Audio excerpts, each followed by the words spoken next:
हरणाची जी काही स्पीड आहे ही 98 kilometre per hour आहे. हरणाची जी काही स्पीड आहे एका तासाला 98 किलोमीटर जाऊ शकतो आणि तो जो शेर आहे तो फक्त 58 किलोमीटर एका तासात जाऊ शकतो. आता विचार जर केला तर का वाघांनी हरणाची शिकार करावी का असं तुम्हाला वाटतं का? बिलकुल नाही, कारण की हरणाची स्पीड जवळपास डबल आहे. तरी सुद्धा जो काही शेर आहे तो शेर का बरं हरणाची शिकार करत असेल? काय कारण असेल?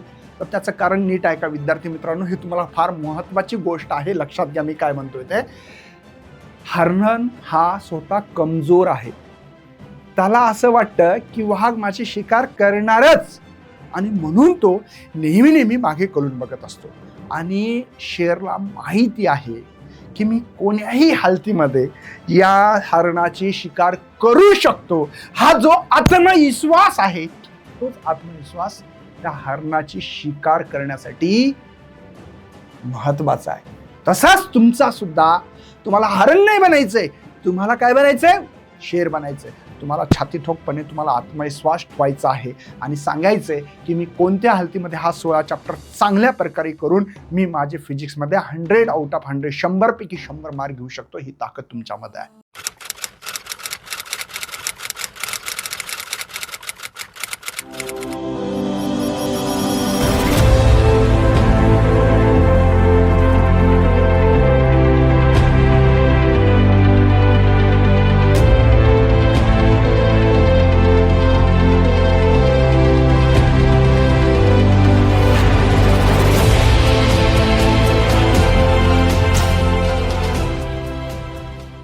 विद्यार्थी मित्रांनो, मी सगळ्यांचं स्वागत करत आहे आपल्या मुकेश सर यूट्यूब चॅनलवर.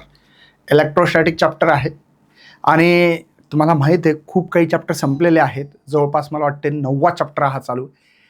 म्हणजे सिलेबस तुमचा संपणं फार गरजेचं आहे, लक्षात राहू द्या. ठीक आहे ना.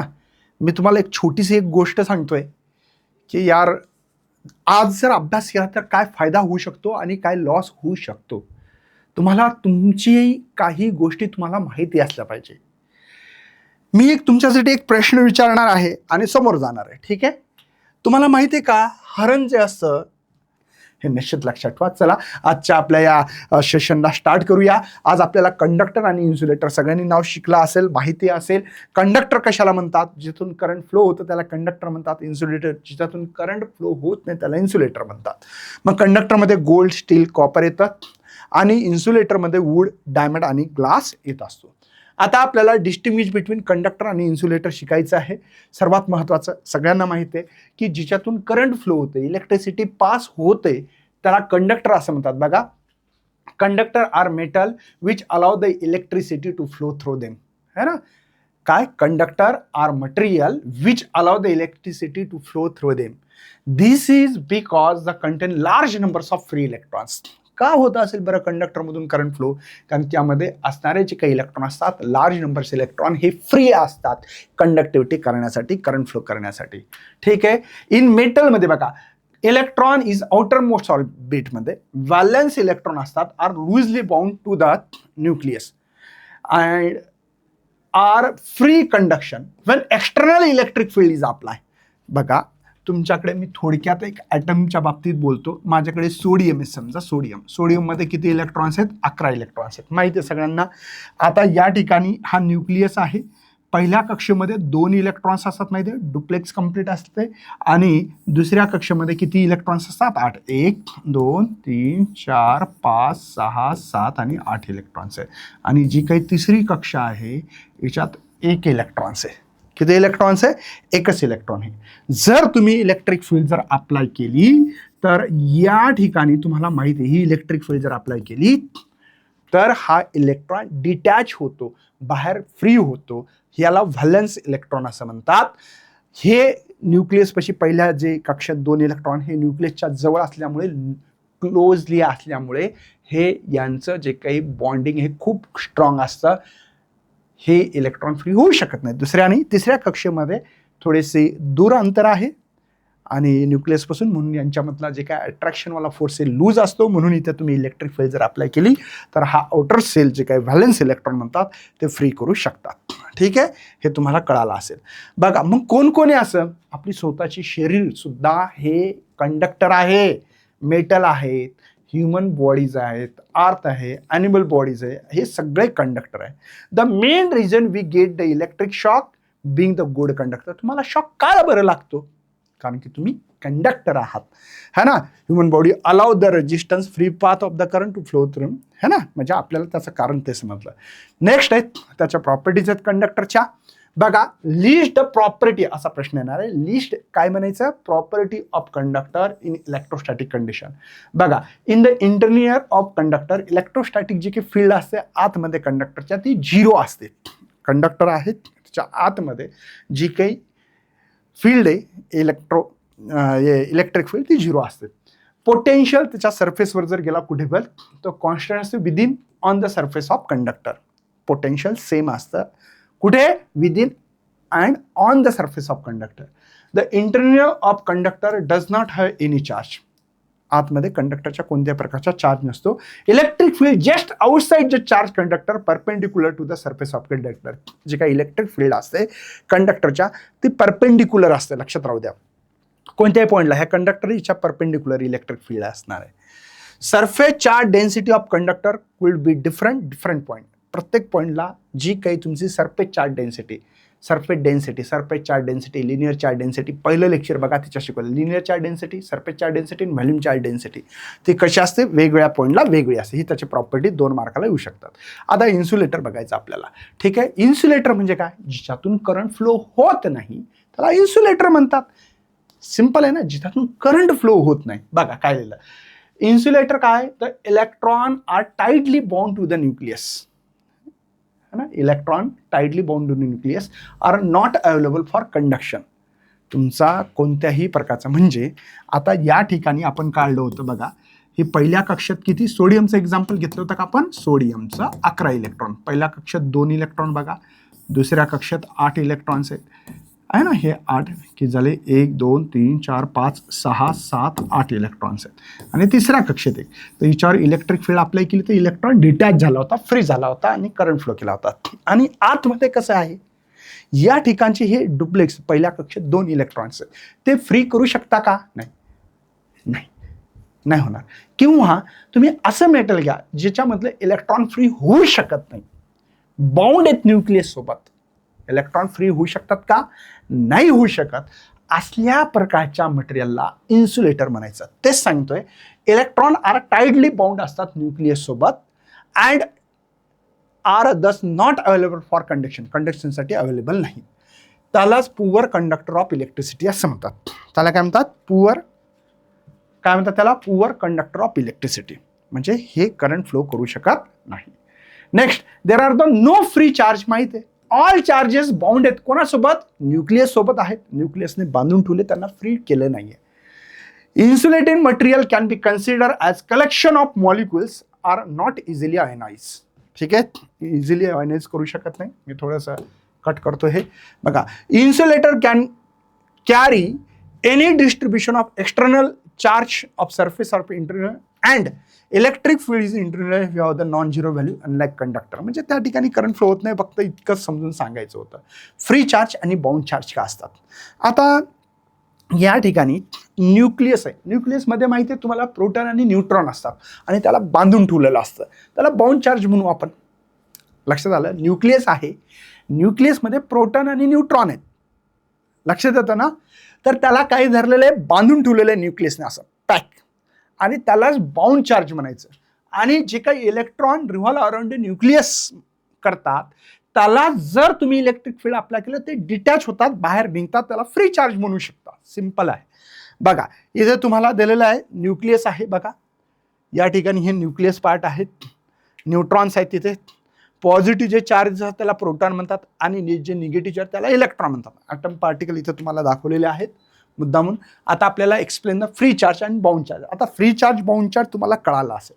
कधी कधी इलेक्ट्रॉन पण बाउंड असतात न्यूक्लियस सोबत. म्हणजे प्रोटॉन न्यूट्रॉन तर आहेच त्या न्यूक्लियसच्या आतमध्ये प्रोटॉन्स, आणि पहिल्या कक्षात दुसऱ्या कक्षात जे काही इलेक्ट्रॉन्स असतात कधी कधी ते फ्री होऊ शकत नाही, त्यांना बाउंड चार्ज म्हणू शकता. आणि जेव्हा इलेक्ट्रिक फील्ड जर एखाद्या ॲटमवर अप्लाय केली तर तिथले जे काही चार्ज आहेत ते फ्री होऊ शकतात, डिटॅच होऊ शकतात न्यूक्लियसपासून.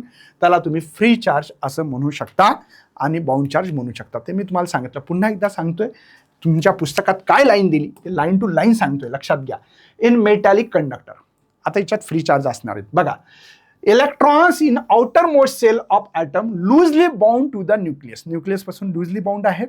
मग त्याला इझिली आपण काय करू शकतो, डिटॅच करू शकतो आणि move freely inside the metal, मेटलमध्ये तुम्ही फ्री पण करू शकता. बघा कसं, when an external electric field apply, जेव्हा तुम्ही एक्सटर्नल फील्ड अप्लाय करताय they drift in direction opposite to the direction of applied electric field. कसं, दे ड्रिफ्ट करू शकता, डायरेक्शन कसं, opposite to the direction of applied electric field. म्हणजे तुमच्याकडे एक ॲटम घेऊ आपण बघा. पहिल्यांदा घेतलं या ठिकाणी, ठीक आहे, हे घेऊ होता सोडियमच घेऊ होता. 1 2 3 4 5 6 7 8 9 आणि हे घेतलं, ठीक आहे. आता मी इथे इलेक्ट्रिक फील्ड अप्लाय केलं, करतो बघा. इलेक्ट्रिक फील्ड अशी इकडे अप्लाय केली, लक्षात येतं. इलेक्ट्रिक फील्डचं डायरेक्शन कोणीकडे, राईट साईडला. हा इलेक्ट्रॉन आहे, हा डिटॅच होईल आणि हा चार्ज तुमचा इकडे मूव्ह होईल opposite to the electric field. बघा इथं वाचा, ड्रिफ्ट होईल म्हणजे मोशन होईल. याचं डायरेक्शन कोणाच्या opposite to the direction of applied जी फील्ड केली त्याच्या विरुद्ध दिशेने हा चार्ज मूव्ह होईल. काय होईल तुम्हाला माहिती आहे, इलेक्ट्रिक फील्ड पॉझिटिव्ह कडून निगेटिव्हकडे जाते. आता मला सांगा, इलेक्ट्रॉन वर कोणता चार्ज आहे, negative. Negative positive attraction, negative repulsion, म्हणून opposite to the electric field इथे मूव्ह होणार आहे. ठीक आहे. The charge is called as, त्यालाच काय म्हणायचं तुम्ही, फ्री चार्ज म्हणायचं. त्याला तुम्ही फ्री चार्ज म्हणू शकता. ठीक आहे, सिंपल आहे. नेक्स्ट बघा काय दिलेलं आहे या ठिकाणी, nucleus which consist of the positive charge proton. प्रोटॉनवर कोणता चार्ज आहे, पॉझिटिव्ह. आणि इनर सेल ऑफ इलेक्ट्रॉन, आता आतमध्ये जे काही ड्युएल आहे, ऑक्टेल कम्प्लीट आहे सोडियममध्ये, यांचं उदाहरण घेतो मी. चार्ज फिक्स आहेत, त्याची पोझिशन फिक्स आहे. म्हणजे तुमचं जे आउटर सेलचा जो काही सोडियममध्ये एक इलेक्ट्रॉन होता, इलेक्ट्रिक फील्ड अप्लाय केली, त्याच्या अपोजिट दिशेने तो इलेक्ट्रॉन मूव्ह झाला. पण समोर लक्षात घ्या काय सांगतो ते आता. पण तिच्या आतमधील जे काही इलेक्ट्रॉन ज्यांची पोझिशन फिक्स आहे, पहिल्या कक्षेमध्ये 2, दुसऱ्या कक्षेत 8, 11 इलेक्ट्रॉन, हे 8 इलेक्ट्रॉन फिक्स आहेत. आणि न्यूक्लियसमध्ये असणारे प्रोटॉन फिक्स आहेत. त्याला बाउंड चार्ज असं म्हणायचं. बाउंड चार्ज, बांधून ठेवलेले चार्ज, बाउंड चार्ज, बांधून ठेवलेले चार्ज. लक्षात येतं, निश्चित लक्षात आला असेल. नेक्स्ट बघा, दिस इज द इमोबाईल चार्ज. ही इमोबाईल म्हणजे फिक्स आहे, त्याला बाउंड चार्ज असं म्हणू आपण. नेक्स्ट बघा, in electrolytic conductor positive and negative ions act as the charge carrier, but their movement are restricted by the electrostatic force between them, the external electric field. Electrolytic conductor, positive and negative ions जे charge carrier आहेत, जे movement of restricted by the electrostatic force between the and external field. बघा काय दिलेलं आहे. अरे बाबा, ठीक आहे, आपल्याला हे करायचं नाही. हां, आता तुमच्या लक्षात आलं असेल की मला फ्री चार्ज कशाला म्हणायचं आहे. एक्सटर्नल इलेक्ट्रिक फील्ड अप्लाय केली तर त्या आउटर सेलमधला जो काही लूजली बाउंड इलेक्ट्रॉन असतो न्यूक्लियससोबत, तो इझिली फ्री होतो आणि इलेक्ट्रिक फील्डच्या अपोजिट दिशेने मूव्ह होतो. त्याला फ्री चार्ज असं म्हणायचं.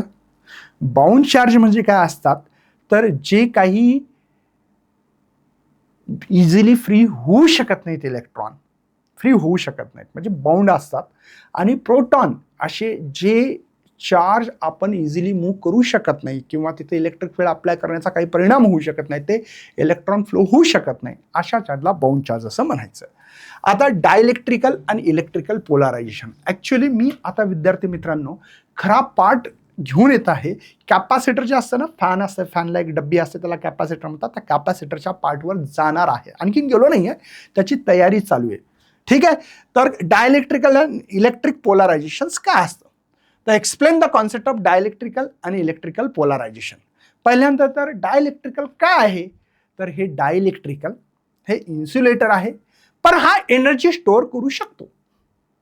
पुन्हा एकदा, डायइलेक्ट्रिकल हा इन्सुलेटर आहे. कोण आहे तो, डायइलेक्ट्रिकल हा इन्सुलेटर आहे, पण याची काय कॅपॅसिटी, काय यूज आहे, which can be use to store the electrical energy. Which can use to store the electrical energy. Electrical एनर्जीला स्टोअर करू शकतो. समजलं डायइलेक्ट्रिकल. चला आता बघा काय सांगितलं. This is because when such substance are placed in external electric फील्डमध्ये जे ठेवलं तर पॉझिटिव्ह आणि निगेटिव्ह जे चार्ज आहेत ते डिस्प्लेस करते अपोजिट डायरेक्शन. चला मी समजून सांगतो काय असतं ते. ठीक आहे, मला वाटतं की याच्या आधीचं पेज हे पेज यूज करतोय. लक्षात घ्या मी काय काय करतो. आता काय असतं की कोणत्याही समजा एक माझ्याकडे न्यूक्लियस आहे, इलेक्ट्रॉन गोल फिरतायत इथले असे.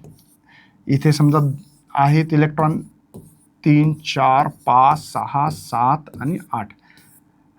हे 9 सोडियमचं उदाहरण घेतलं असं मानतो मी. आता इथं पॉझिटिव्ह चार्जचं सेंटर ऑफ मास समजा एका ठिकाणी आहे. जसं की या मार्करचं सेंटर ऑफ मास आहे म्हणून थांबला असा मार्कर. आता ॲक्च्युली असं नाही आहे की ही लेंथ सारखी नाही आहे. लक्षात घ्या, ही लेंथ जास्त, ही लेंथ कमी आहे, है ना. सेंटर ऑफ मास कुठे इथं आलं.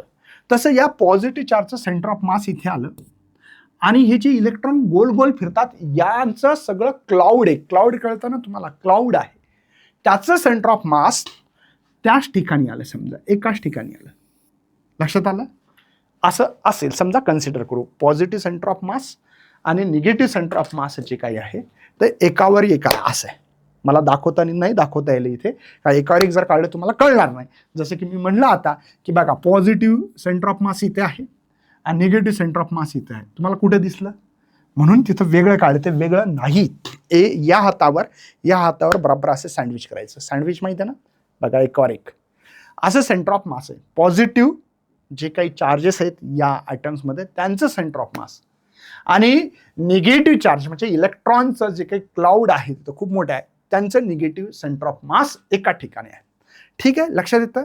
पण जेव्हा मी यांच्यावर इलेक्ट्रिक फील्ड अप्लाय करतो, आता माझ्याकडे एक मटेरियल घेतलं, याच्यात खूप मोठ्या असल्या प्रकारचे ॲटम्स आहेत मानू आपण. इथं पॉझिटिव्ह निगेटिव्ह, इथे पॉझिटिव्ह निगेटिव्ह, इथे पण पॉझिटिव्ह निगेटिव्ह पॉझिटिव्ह निगेटिव्ह. समजतं, पॉझिटिव्ह निगेटिव्ह पॉझिटिव्ह निगेटिव्ह. समजतं. यांच्यावर जर आपण इलेक्ट्रिक फील्ड जर अप्लाय केली तर या ठिकाणी इलेक्ट्रिक फील्ड अप्लाय केल्यानंतर लक्षात राहू द्या, पॉझिटिव्ह सेंटर ऑफ मास इकडे, निगेटिव्ह इकडे, पॉझिटिव्ह सेंटर ऑफ मास इकडे, निगेटिव्ह इकडे, पॉझिटिव्ह इकडे, निगेटिव्ह इकडे, पॉझिटिव्ह इकडे, निगेटिव्ह इकडे, पॉझिटिव्ह इकडे, निगेटिव्ह इकडे, पॉझिटिव्ह इकडे, निगेटिव्ह इकडे. समजलं.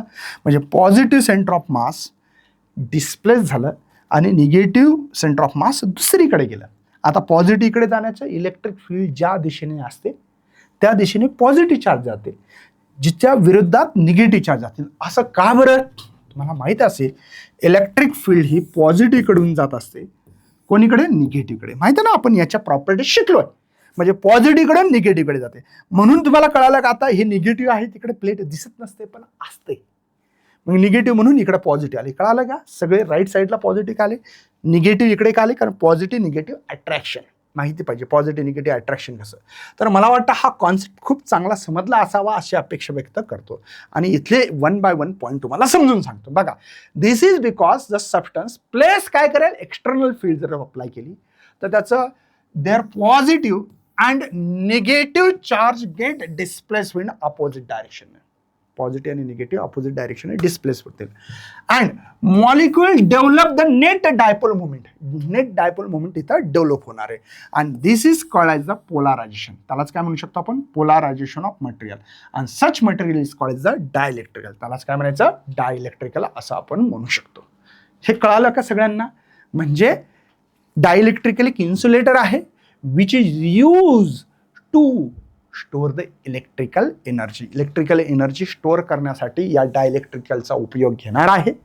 मग याच्यात होतं काय, तर याच्यामध्ये आपण जर एक्सटर्नल फील्ड अप्लाय केली तर पॉझिटिव्ह आणि निगेटिव्ह जे काही चार्ज हे डिस्प्लेस होतात अपोजिट डायरेक्शन. निगेटिव्ह इकडे झाला होता, पॉझिटिव्ह इकडे डिस्प्लेस, छोटंसं डिस्प्लेसमेंट होतं. ठीक आहे. आणि हिच्यामुळे डायपोल, डाय म्हणजे 2 पोल तयार होतात मुवमेंट, त्याला डायपोल मुवमेंट असं म्हटलं आणि त्यालाच आपण पोलारायझेशन असं म्हणणार आहे. चला 1 by 1 समोर जाऊ. आता मस्त आहे हा चॅप्टर खरं जर पाहिलं तर.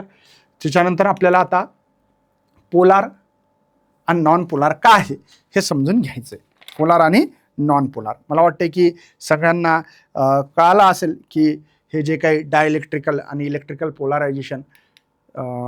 याच्या आधी 1 मिनिट, हे सगळं कळालं असेल. एक्झाम्पल तुम्ही वूडचं देऊ शकता, ग्लास देऊ शकता, प्लास्टिक देऊ शकता, जे एक्झाम्पल तुम्हाला द्यायचे देऊ शकता. ग्लास आहे, वॅक्स आहे, वॉटर आहे, वूड आहे, मायक आहे, रबर आहे, स्टोन आहे. तुमच्या टेक्स्टबुकमध्ये वाचू शकता तुम्ही की यामध्ये 2 टाईप्स आहेत. मग याच्यात पोलार, नॉन पोलार. तर पोलारवर क्वेश्चन कसे आले बघा, distinguish between polar non polar question आलेला आहे. What do you mean by the polar molecule non polar, give with 1 example. अशा प्रश्नाला what is the polar dielectrical non polar असे प्रश्न शिकतात. पोलार, पोल नावाचे, पोल म्हणजे 2 पोल तयार होणे. ठीक आहे, पोल. आता बघा इथं HCl एक्झाम्पल घेतला. ठीक आहे, HCl. आता मला सांगा क्लोरीनचं निगेटिव्ह माहिती असेल, इथे ह्या निगेटिव्ह आहे है ना क्लोरीन, आणि याचं पॉझिटिव्ह इथे असेल. तर निगेटिव्हकडून पॉझिटिव्हली इलेक्ट्रिक डायपोल मोमेंटचं डायरेक्शन असते, माहिती आहे तुम्हाला. ठीक आहे, या हायड्रोजनचा पॉझिटिव्ह चार्ज इथे असेल आणि ह्या निगेटिव्ह असेल इथे. तर निगेटिव्हकडून पॉझिटिव्हकडे बघा. ठीक आहे, NH3 तसंच आहे. मी तुम्हाला शिकवेल, आता समजेल तुम्हाला.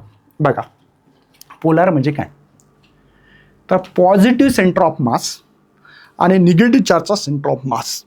पॉझिटिव्ह चार्जचा सेंटर ऑफ मास आणि निगेटिव्ह चार्जचा सेंटर ऑफ मास हे 2 वेगळ्या ठिकाणी असले. कॉन्साइड म्हणजे एकावर एक नको, डज नॉट कन्साइड म्हणजे एक दुसऱ्यापासून वेगळा आहे. जसं वेगळे 2, हे एक झाले, हे वेगळे वेगळे असणं गरजेचं आहे. त्याला पोलार डायइलेक्ट्रिकल म्हणायचं. कसं बघा, a molecule in which the centre of mass positive चार्जचा डज नॉट कोइन्साइड म्हणजे एकावर एक नको आहे with the centre of mass negative charge. Because का बरं, हा असिमेट्रिक शेप आहे मॉलिक्यूलचा, त्याला तुम्ही पोलार मॉलिक्यूल. असिमेट्रिक शेप आहे, लक्षात राहू द्या. शेप कोणता, तुम्ही केमिस्ट्री सिमेट्रिक असिमेट्रिक शिकला असेल तर असिमेट्रिक शेप असतो. ठीक आहे, पोलार मॉलिक्यूल हे त्यांचे एक्झाम्पल आहेत. इथं मी तुम्हाला सांगितलं हायड्रोजनचं इथं पॉझिटिव्ह आहे. हायड्रोजन क्लोरीनमध्ये माहिती आहे ना, क्लोरीन 17 इलेक्ट्रॉन म्हणून इथं निगेटिव्ह, हा निगेटिव्ह आहे. निगेटिव्हकडून पॉझिटिव्हकडे पीचं डायरेक्शन असते बघा, इथं दिलं. निगेटिव्हकडून पॉझिटिव्हकडे इलेक्ट्रिक डायपोल मोमेंट म्हणतात, ते असते निगेटिव्हकडून पॉझिटिव्हकडे. ठीक आहे, समजलं. आता इथे हायड्रोजनचा पॉझिटिव्ह सेंटर ऑफ मास इथे असेल आणि निगेटिव्ह सेंटर ऑफ मास इथे असेल कुठेतरी. निगेटिव्हकडून पॉझिटिव्हकडे इलेक्ट्रिक डायपोल मोमेंटचं डायरेक्शन असणार आहे. लक्षात येतं. पुन्हा बघा, असा मॉलिक्यूल ज्याचं सेंटर ऑफ मास पॉझिटिव्ह चार्जचं डज नॉट कोइन्साइड म्हणजे एकावर एक नको आहे कोणाच्या, negative charge of centre of mass. समजलं, यांचं असं कोलर, आणि हा असिमेट्रिक शेप आहे. ठीक आहे, चला मग they have permanent dipole moment. Permanent असं नाही की बाबा आज आणि उद्या नाही, परमनंट डायपोल. डाय म्हणजे 2 पोल, परमनंट दिसते तुम्हाला. आणि त्याची ऑर्डर आहे 10⁻³ कुलम मीटर. बघा 10⁻13 कुलम मीटर. ठीक आहे, नेक्स्ट आहे हा टिनी इलेक्ट्रिक डायपोल छोटा आहे. Charge are separated small distance. Small distance tiny का म्हटलं याला, छोटंसं डिस्टन्स असतं हिच्यामध्ये पॉझिटिव्ह निगेटिव्ह चार्जमध्ये, काय फार मोठं नसतं. ठीक आहे, म्हणून याला आपण टिनी इलेक्ट्रिक डायपोल असं बदललं आहे. एक्झाम्पल डायइलेक्ट्रिकलमध्ये कोण कोण आहे, HCl आहे, वॉटर आहे, इथं दिसतं ना बघा, HCl आहे, वॉटर आहे, आपल्याकडे आहे बघा, HCl आहे, वॉटर आहे, अल्कोहोल आहे, NH3 आहे, असे भरपूर.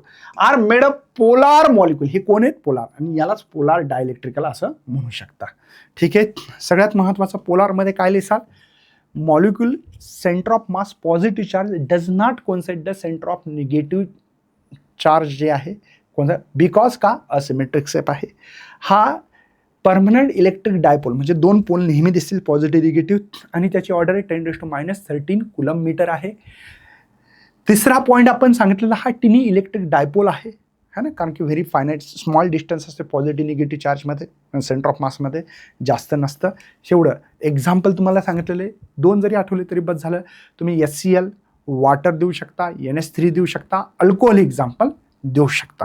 मला वाटतं खूप डिटेल घेतोय बाबा, काही अडथळा नसावा अपेक्षा. आता नॉन पोलार म्हणजे काय, ज्यामध्ये 2 पोल नाहीत, म्हणजे positive centre of mass, negative centre of मास एकावर एक असले पाहिजे.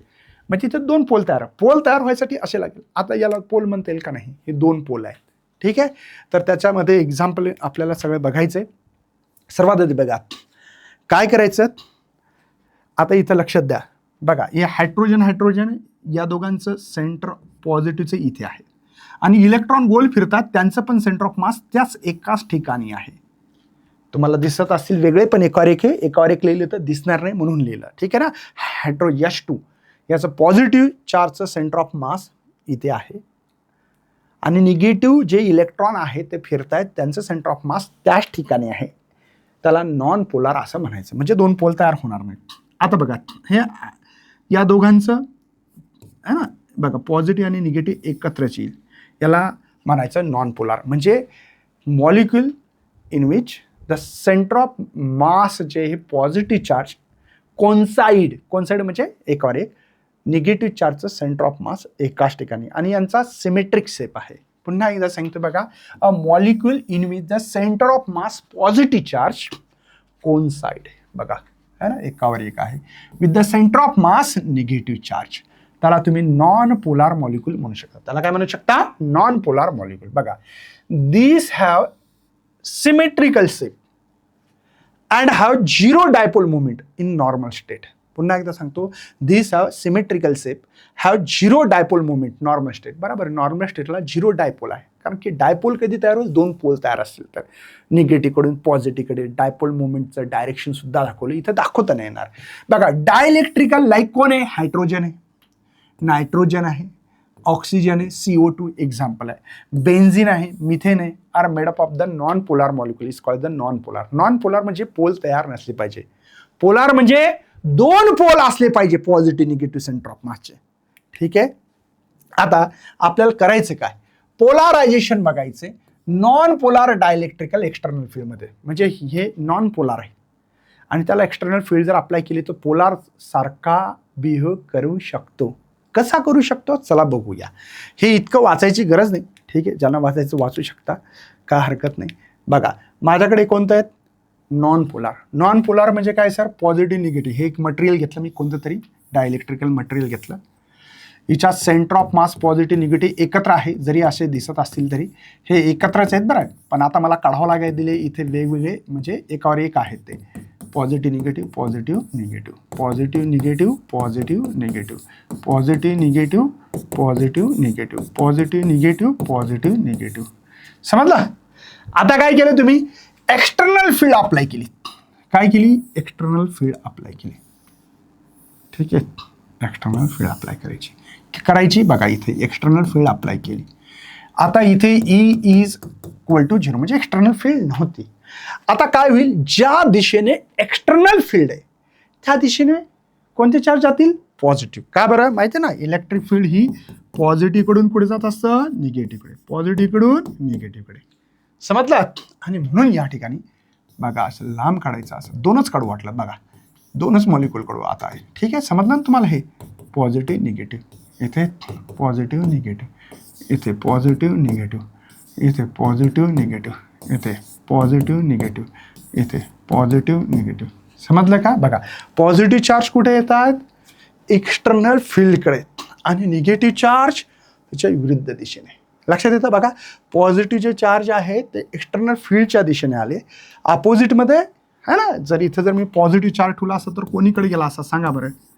इकडे गेला असेल, निगेटिव्हकडे. निगेटिव्ह चार्ज ठेवला असता तर त्याच्या अपोजिट दिशेने गेला असता, है ना. बघा, निगेटिव्ह म्हणून इकडे आला, एक्सटर्नल फील्डच्या अपोजिट. एक्सटर्नल फील्डची दिशा इकडे आहे, राईटकडे, तिकडे पॉझिटिव्ह चार्ज गेले. म्हणजे काय झालं? हा कोण आहे? नॉन पोलार आहे. हा नॉन पोलार मॉलिक्यूल आहे. पण एक्सटर्नल फील्ड अप्लाय करून याचं पोलारायझेशन म्हणजे वेगळे पोल करणार, त्याला पोलारायझेशन करणे असं म्हणतो आपण. याला पोलारायझेशन केलं की नाही? म्हणजे हा मॉलिक्यूल कोणता आहे? हा मटेरियल कोणता आहे? मटेरियल हा नॉन पोलार. पण मी काय केलं? त्या नॉन पोलार डायइलेक्ट्रिकल मटेरियलला पोलारायझेशन केलं. कसं? एक्सटर्नल फील्ड अप्लाय करून. वाटलं असं तुम्ही वाचा, तुमच्या लक्षात येईल. बघा, explain the polarization non polar dielectrical external field. तुम्ही तुमच्या मनाने लिहू शकता का? हो, तरी दाखवतो. बघा, in the presence of external electric field in not, है ना, centre of positive charge in each molecule non-polar dielectrical pull in the direction E naught while the center of negative charge displays in opposite direction. जेव्हा तुम्ही एखादी external field apply केली तर positive charge external फील्डच्या दिशेने जातील आणि negative charge हे अपोजिट दिशेने जातील, हे त्यांचा अर्थ आहे. Centre of negative charge displace in opposite direction दाखवलं. बघा, therefore two centre are separated. बघा हा पॉझिटिव्ह चार्जचा सेंटर ऑफ मास आहे बरं, आणि निगेटिव्ह जे असतं, निगेटिव्ह म्हणजे इलेक्ट्रॉनचा जे काही क्लाउड असेल त्यांचं सेंटर ऑफ मास येते. लक्षात घ्या, two centre are separated, the molecule get distorted है ना. Displacement of charge stop when force exerted by them, external field is balance, the electric field induced dipole. इथं डायपोल तयार झाला मॉलिक्यूलचा माहिती आहे. इच मॉलिक्यूल बिकॉज कसं आहे, tiny dipole having the dipole, म्हणजे खूप छोटा डायपोल तयार होतो, मोठा नाही होत. ठीक आहे, हे वाचायची गरज नसावी मला असं वाटतं. चला नेक्स्ट आहे आता ऑलरेडी बघा, ऑलरेडी पोलारायझेशन आहे. बघा पोलारायझेशन किंवा पोलार डायइलेक्ट्रिकल आहे, त्याला एक्सटर्नल फील्ड अप्लाय करून पोलारायझेशन करायचं. म्हणजे पोलार मॉलिक्यूल आहे सर, त्याची काय गरज आहे पोलारचं पोलारायझेशन करायची? पोलार आहे ना तो, म्हणजे दोन पोल ऑलरेडी आहेत, पुन्हा पोलारायझेशन, पुन्हा दोन पोल कुठून तयार करणार आहे? चला बघू का होतंय, याचं कारण काय आहे. मी इथं समजून सांगण्याचा प्रयत्न करतो. कुठे खाली पेज दिसतं का रे बाबा?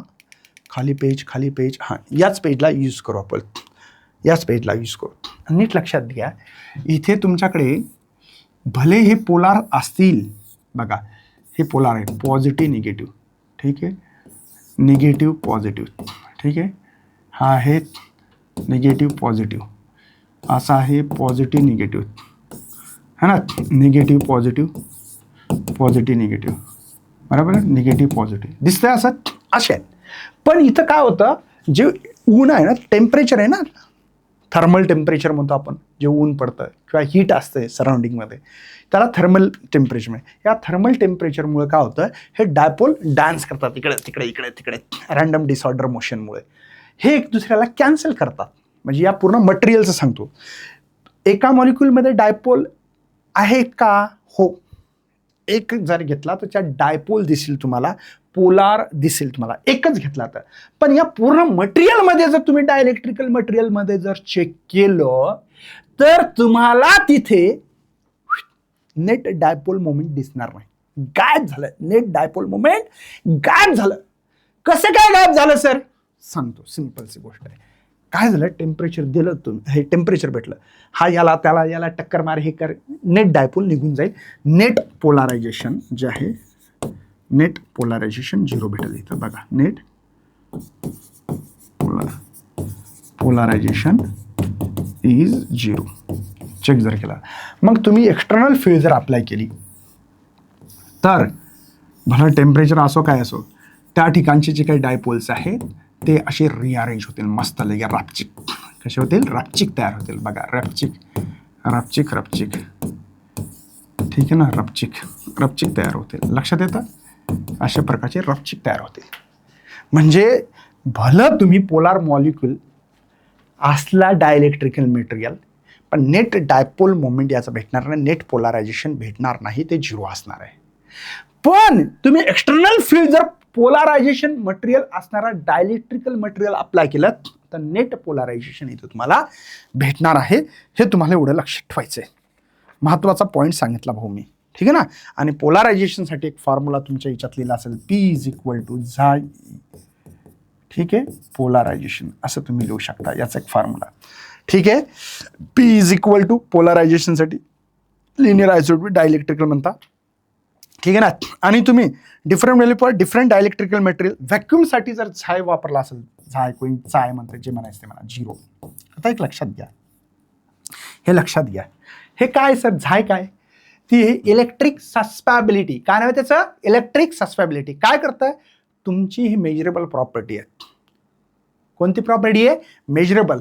ही दाखवेल की तुमच्या याच्यामध्ये मटेरियलमध्ये किती पोलारायझेशन होऊ शकतं, ही त्याची ॲबिलिटी दाखवण्याचं काम करतं झाय. लक्षात राहू द्या, मेजरेबल प्रॉपर्टी आहे. समजलं का? कशी आहे? मेजरेबल आहे, ठीक आहे. त्याचं बिहेवियर सांगेल डायइलेक्ट्रिकल मटेरियलचं. पोलारायझेशन of polar dielectrical external field हे आपलं झालं. आता जे समजून सांगितलं होतं तसंच आहे, सेम आहे. मला वाटतं याच्यात काहीही डाऊट नाही. आपल्याला आता बघायचं फक्त रिडक्शन ऑफ इलेक्ट्रिक फील्ड आहे का? बघा, reduction of electric field due to the polarization of dielectrical. याची पण डायग्राम मी माझ्या हाताने ड्रॉ करणार आहे आणि पुस्तकात लिहितं आहेच, आणि काही फरक नाही पडणार, फॉर्म्युल्यात 19-20 फॉर्म्युला असेल. आता बघा, मी काय केलं की इथं 2 प्लेट घेतल्या, ठीक आहे, अशा. इथे हे पॉझिटिव्ह चार्ज आहे आणि इकडे निगेटिव्ह चार्ज आहे, ठीक आहे. ओके, म्हणजे एक्सटर्नल फील्ड इकून इकडे आहे. ही जी काही एक्सटर्नल फील्ड ई नॉट म्हणा, तुमच्या पुस्तकात जसं म्हणणं तसं म्हणू शकता, मला काहीही अडचण नाही. तुम्हाला जसं वाटेल तसं मला. तुमच्या पुस्तकात त्याला ई नाव दिलं, ई द्या.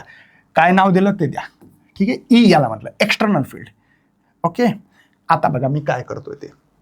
आता याच्यात हे डायइलेक्ट्रिकल मटेरियल जे होतं, हा इन्सुलेटर आहे, which is use to the store the electrical energy, ऐकलं ना, ते ठेवतोय.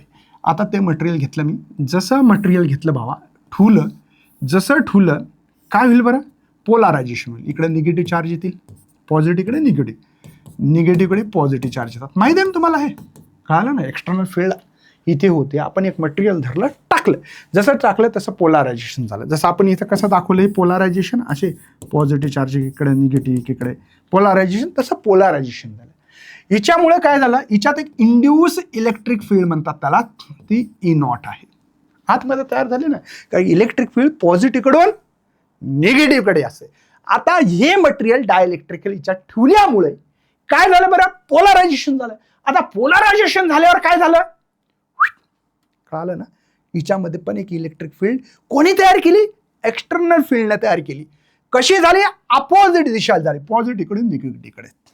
म्हणजे तुम्हाला इथं काहीतरी याला खतम करण्याचा प्रयत्न करते. ज्यानं तयार केली त्याला संपवण्याचं काम करते ही इलेक्ट्रिक फील्ड. आणि म्हणून मी इथं E dash is equal to, बघा ती ई होती आणि याच्यातून ई नॉट. हे काय सर, ई डॅश काय, reduction of electric field. Reduction का बरं लिहिलं, कारण की मायनस होते. रिडक्शन ऑफ इलेक्ट्रिक फील्ड आहे, इलेक्ट्रिक फील्ड आहे. ही कोणती बरं, या इंड्यूस म्हणू शकता. इंड्यूस म्हणजे काय, प्रेरणा. कोणामुळे प्रेरणा भेटली याला, हिच्या अपोजिट इलेक्ट्रिक फील्ड एक्सटर्नल मुळेच भेटली. एक्सटर्नल फील्ड नसती तर याला प्रेरणा भेटली नसती ना.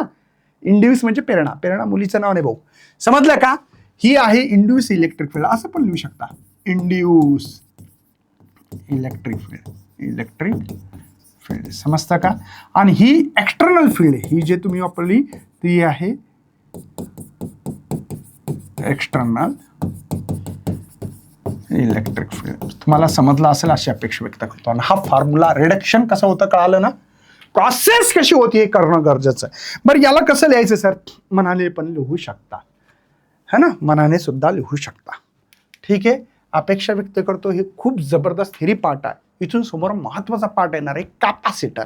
त्या कॅपॅसिटर पार्ट शिकण्यासाठी हा महत्त्वाचा कॉन्सेप्ट आहे.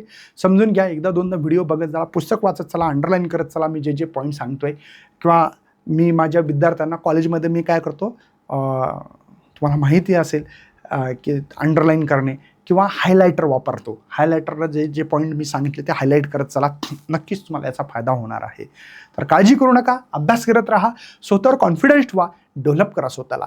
स्वतःला डेव्हलप केलं तर निश्चितच तुम्हाला याचं थेंब थेंब तळे साचे असे एक मराठीत म्हण आहे, तसं थोडा थोडा अभ्यास हा जो आहे तो खूप काही, आणि रिव्हिजन महत्त्वाचा आहे. तर भेटूया अशा सेशनमध्ये पुन्हा एकदा. बाय बाय, जय हिंद, जय भारत.